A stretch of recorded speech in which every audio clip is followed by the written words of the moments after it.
ತಾಲೂಕಿನ ಹೆಚ್ ಕ್ರಾಸ್ನಲ್ಲಿ ಕನ್ನಡಾಭಿಮಾನಿಗಳ ಸಂಘದಿಂದ ಆಯೋಜಿಸಿದ ಕನ್ನಡ ರಾಜ್ಯೋತ್ಸವ ಕಾರ್ಯಕ್ರಮದಲ್ಲಿ ಧ್ವಜಾರೋಹಣ ನೆರವೇರಿಸಿ ಅವರು ಮಾತನಾಡಿದರು. ಕರ್ನಾಟಕದಲ್ಲಿ ವ್ಯಾಪಾರ ವಹಿವಾಟಿಗೆ ಬರುವ ಜನರು ಮತ್ತು ಇಲ್ಲಿ ನೆಲೆಸಿರುವಂತಹ ಪ್ರತಿಯೊಬ್ಬರು ಕನ್ನಡ ಭಾಷಾಭಿಮಾನವನ್ನು ಬೆಳೆಸಿಕೊಂಡು ಕನ್ನಡ ಭಾಷೆಯನ್ನು ಪ್ರೀತಿಸಬೇಕು ಮತ್ತು ಬಳಕೆ ಮಾಡಬೇಕು. ಆಗ ಮಾತ್ರ ಭಾಷೆ ಬೆಳೆಯಲು ಸಾಧ್ಯ ಅಂದರು. ನೆರೆಯ ರಾಜ್ಯ ಆಂಧ್ರದಲ್ಲಿ ತೆಲುಗು, ತಮಿಳುನಾಡಿನಲ್ಲಿ ತಮಿಳು ಭಾಷೆಯನ್ನು ಬಳಕೆ ಮಾಡ್ತಾರೆ. ಯಾರಾದರೂ ಪರ ರಾಜ್ಯದವರು ವಿಳಾಸ ಕೇಳಿದ್ರೆ ಅವರ ಭಾಷೆಯಲ್ಲಿ ಉತ್ತರಿಸ್ತಾರೆ.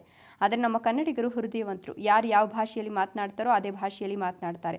ಹಾಗಾಗಿ ಪ್ರತಿಯೊಬ್ಬರು ಕನ್ನಡ ಭಾಷೆಗೆ ಪ್ರಥಮ ಆದ್ಯತೆ ನೀಡಬೇಕು. ಕನ್ನಡವನ್ನು ಹೆಚ್ಚಾಗಿ ಬಳಸುವಂತಾಗಬೇಕು.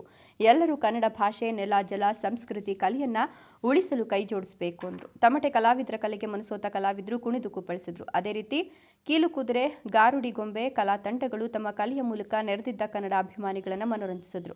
ಕಾರ್ಯಕ್ರಮದಲ್ಲಿ ಕನ್ನಡ ಅಭಿಮಾನಿಗಳ ಸಂಘದ ಅಧ್ಯಕ್ಷ ಅಂಬರೀಶ್ ಗೌಡ, ಉಪಾಧ್ಯಕ್ಷ ಮುನೇಗೌಡ, ಸಿಎಂ ನಾರಾಯಣಸ್ವಾಮಿ, ಮುನಿರಾಜು, ಹೆಚ್ ಕ್ರಾಸ್ ಮಂಜುನಾಥ್, ಜಿಲ್ಲಾ ಪಂಚಾಯತ್ ಮಾಜಿ ಅಧ್ಯಕ್ಷೆ ಸವಿತಾ ಗೌಡ, ಸಮಾಜ ಸೇವಕ ಮಂಜಯ್ಯ, ಕಾಂಗ್ರೆಸ್ ಯುವ ಮುಖಂಡ ವೈಬಿ ಮಂಜುನಾಥ್, ಆಟೋ ಚಾಲಕ ಸಂಘದ ಪದಾಧಿಕಾರಿಗಳು, ಗ್ರಾಮಸ್ಥರು, ವಿವಿಧ ಸಂಘ ಸಂಸ್ಥೆಗಳ ಪದಾಧಿಕಾರಿಗಳು ಉಪಸ್ಥಿತರಿದ್ದರು.